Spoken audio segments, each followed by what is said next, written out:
Hello, welcome to yet another video presentation from the Cleanairbus production studio. Today we will be looking at two bus rapid transit systems that I have visited over the last several years. The TransMilenio system in Bogotá, Colombia, and the Metrobús system in Mexico City, Mexico.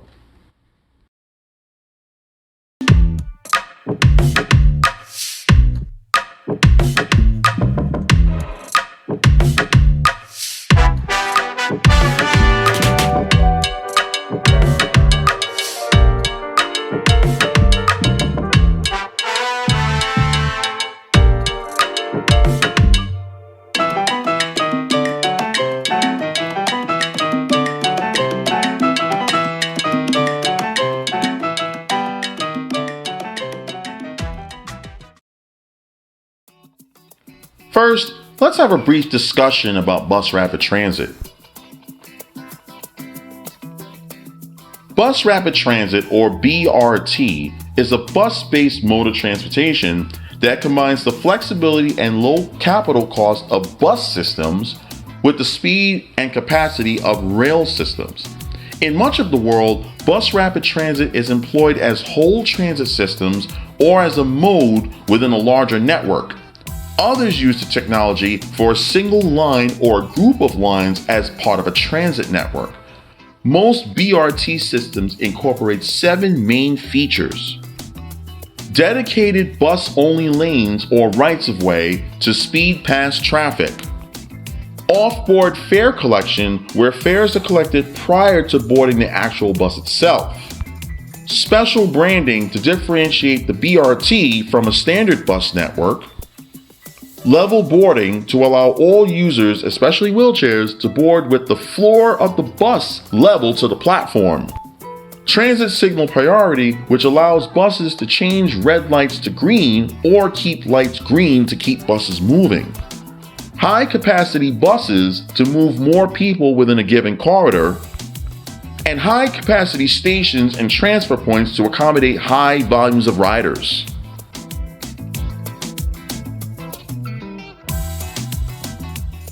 With that said, we will take a look at two systems that I've personally explored, the TransMilenio system in Bogotá and the Metrobús system in Mexico City. While they are both very similar in the widespread implementation of BRT features, there are significant fundamental differences between the two systems. Let's take a look at some quick facts about both systems. The Metrobús system in Mexico City was opened in June of 2005, with the first line running along much of Avenida Insurgentes, one of the longest urban avenues in the world. Today, the system has 7 lines, with roughly 105 miles of bus-only lanes and carrying about 1.8 million riders a day. According to the city's data, there are roughly 800 high-capacity buses in the fleet, most of which are articulated buses. Much of the fleet is built by Volvo, with buses from other manufacturers in the mix, including Neobus, Dina, Kayo, Marco Polo, and even Yutong and BYD. The TransMilenio system was opened in December of 2000 along Caracas Avenue near the city center. Today, the system has grown to 12 rapid bus corridors, reaching roughly 71 miles in length and carrying about 2.1 million riders a day. The fleet consists of 2,363 red high-capacity trunk buses that travel through the city center and to many corners of the city, with the overwhelming majority of the trunk bus fleet being 60 feet or longer. There is an expansive feeder bus fleet, just under 1,000 buses that link the ends of the trunk lines with far-flung neighborhoods. The trunk bus fleet consists almost entirely of Marco Polo and bus car models, while the feeder routes use primarily Kayo, bus car, and BYD built buses.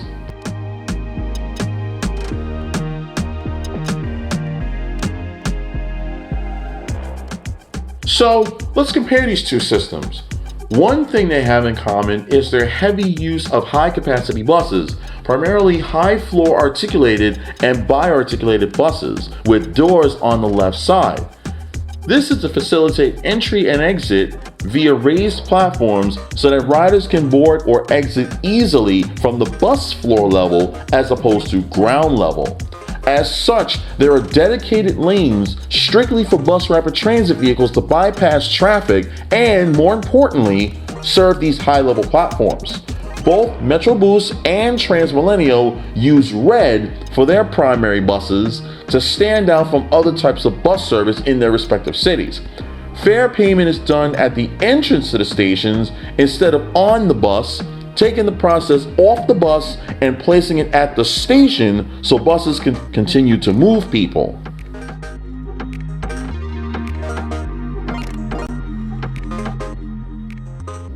In order to understand the differences between Metrobús and TransMilenio, let's talk briefly about how these two systems came about. Indeed, both systems were created to replace huge deregulated fleets of private minibuses, or peseros in Mexico City. However, Bogotá built bus rapid transit instead of an elaborate highway network or a subway system, and Mexico City built their BRT in lieu of costly expansions of their existing subway system. Mexico City subway has 12 lines, much of it built between 1967 and 2000. Although a few short extensions are in the works, many areas of the city that could have benefited from subway extensions or full subway lines either got nothing or were served instead with BRT. Bogotá, on the other hand, has a higher urban population than Mexico City, but had never built a subway system.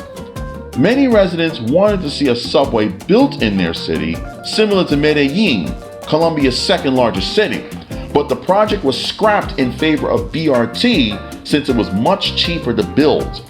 Though they are currently building a single subway line, the overcrowding of the TransMilenio system has been a recurring issue essentially since its first few years of operation.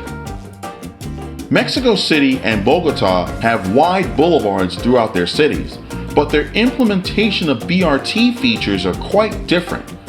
Both systems do operate center-running BRT with dedicated lanes and high platform stations that are functionally similar to that of light rail or subway stations. Metrobús operates their bus rapid transit as individual lines with stations as little as a quarter of a mile apart. Some buses operate the entire distance on a line, and some buses only travel up to a certain point, but all buses on a given line make all stops, similar to most light rail or metro systems. Bogotá took a different approach. Instead of individual lines, their BRT was built as a network of corridors that lead to, through, and around the city center. Buses are operated on individual routes that traverse several corridors with local and express services to spread out the massive loads of passengers and get people across the city faster. They accomplished this by having large stations with multiple bus loading platforms, passing lanes for buses that are bypassing stations, and eliminating many pedestrian and road crossings, which means that passengers must access some stations from a series of ramps from a pedestrian overpass.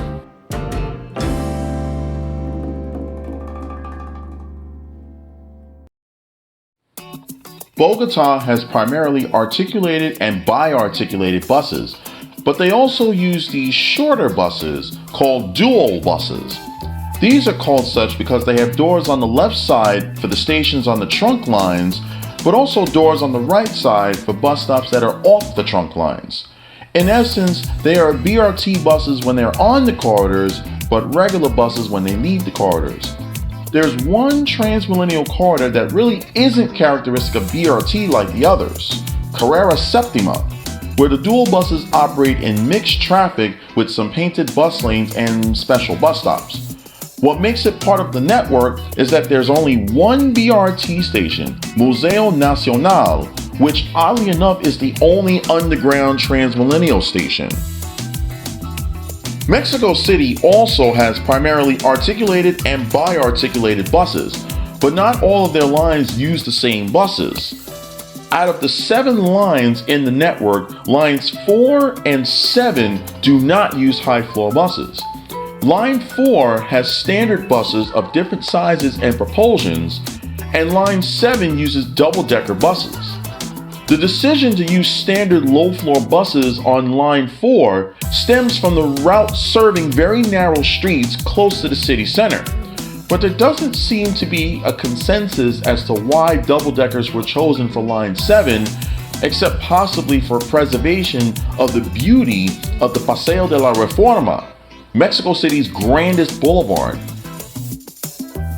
Even though high-floor, high-capacity buses are used on the other BRT lines, Line 1 is the only line to operate bi-articulated buses, as it is their busiest line.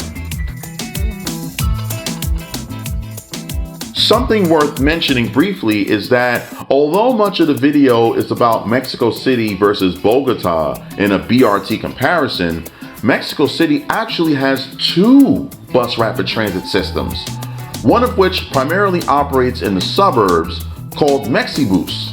Metrobús has some of the same features as Metrobús, but it has its differences. If you'd like to see this in a future video, comment below and be sure to click like and subscribe to the channel.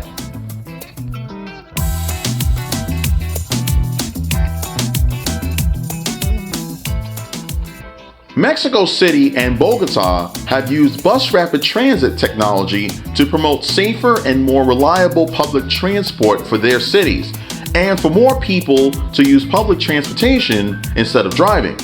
Both cities have a huge demand for transportation in their urban areas to get to job opportunities, higher education, household needs, and entertainment. Mexico City uses bus rapid transit not only to replace hundreds of private minibuses, which were considered a hazard to passenger safety and health, but to foster an extension of the subway network to underserved areas, kind of like a surface subway. Bogotá, on the other hand, uses bus rapid transit as their main rapid transit mode, with stopping and passing lanes at stations, some corridors having extended passing lanes where space permits.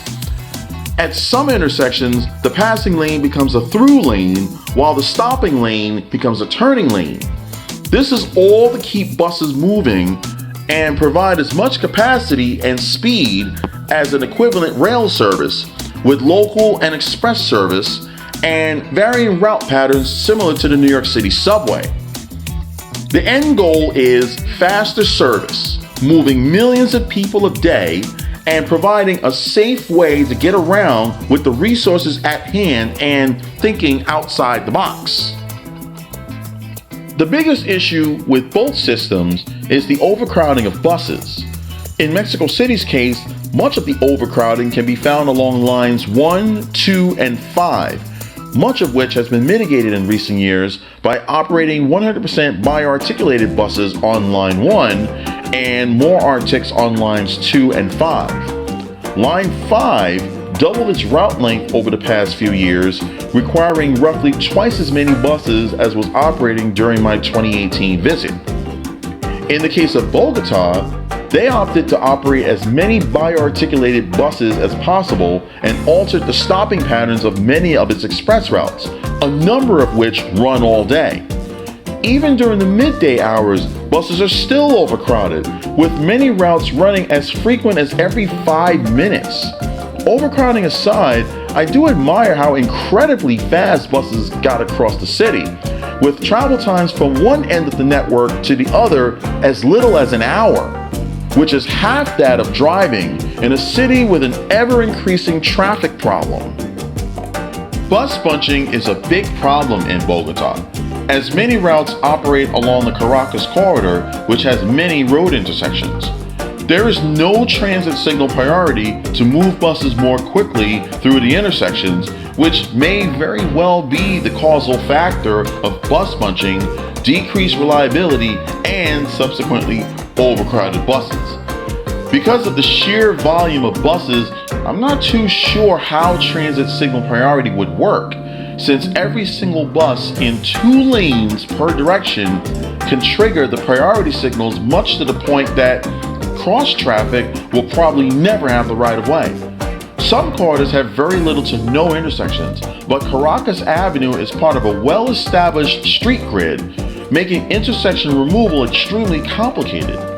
A subway is being built, but until the subway is operational, TransMilenio will face bus bunching and overcrowding all day, every day.